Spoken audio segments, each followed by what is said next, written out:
BA द्वितीय वर्ष के प्रथम प्रश्न पत्र प्रमुख राज्य व्यवस्थाओं के अंतर्गत आज हम अमेरिकी संविधान के बारे में, इसकी पृष्ठभूमि, इसका महत्व और इसके प्रमुख स्रोतों की विवेचना करेंगे। सर्वप्रथम हम जेम्स बेक के शब्दों में कह सकते हैं कि अमेरिकी संविधान एक महान भावना है, एक उत्कृष्ट एवं उदात्त घोषणा है तथा वास्तव में शासन की नैतिकता की विजय है।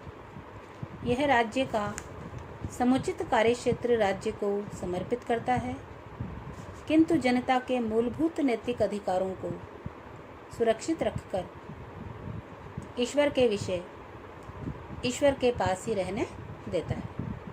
तो इस प्रकार से जेम्स बेक ने अमेरिकी संविधान की महत्ता की विवेचना की। हम सर्वप्रथम अमेरिकी संविधान का उदय किस प्रकार हुआ, इसके बारे में यदि बात करें तो संयुक्त राज्य अमेरिका के संविधान का निर्माण 1789 में हुआ था, परंतु इसमें लगभग 150 वर्ष लगे। अमेरिकी संविधान का उदय 4 चरणों में हुआ, जिसमें सर्वप्रथम औपनिवेशिक युग आता है। दूसरा चरण स्वतंत्रता की घोषणा, जो 4 जुलाई 1776 को हुई।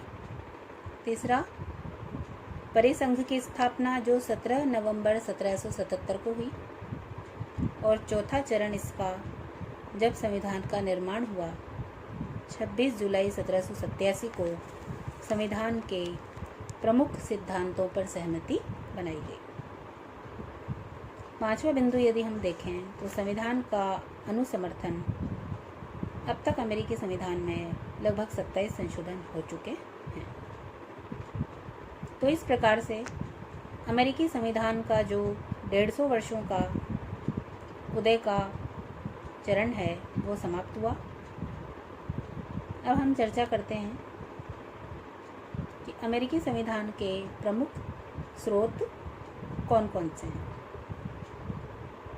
इनमें सर्वप्रमुख आता है पहला, फिलाडेल्फिया सम्मेलन द्वारा निर्मित संविधान 1787।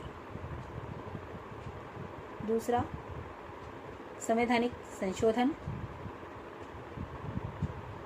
तीसरा, व्यवस्थापन या कांग्रेस अधिनियम। चौथा, कार्यपालिका द्वारा विकास, जिसमें प्रमुख रूप से जैक्सन, लिंकन, थियोडोर रूजवेल्ट और फ्रैंकलिन डी रूजवेल्ट द्वारा किया गया विकास सर्वप्रमुख है। पांचवा प्रमुख स्रोत है न्यायिक व्याख्याएं। इसमें निहित शक्तियों का सिद्धांत और संविदा की पवित्रता के सिद्धांत प्रमुख हैं। और अंतिम स्रोत की अगर हम बात करें तो उसमें आती हैं परंपराएं और रीति रिवाज। तो इस प्रकार से अमेरिकी संविधान का उदय और उसके प्रमुख चरण और संविधान के प्रमुख स्रोत, इनके बारे में हमने अभी चर्चा की। अगले चैप्टर में हम संयुक्त राज्य अमेरिका के संविधान की प्रमुख विशेषताओं के बारे में आपको बताएंगे। धन्यवाद।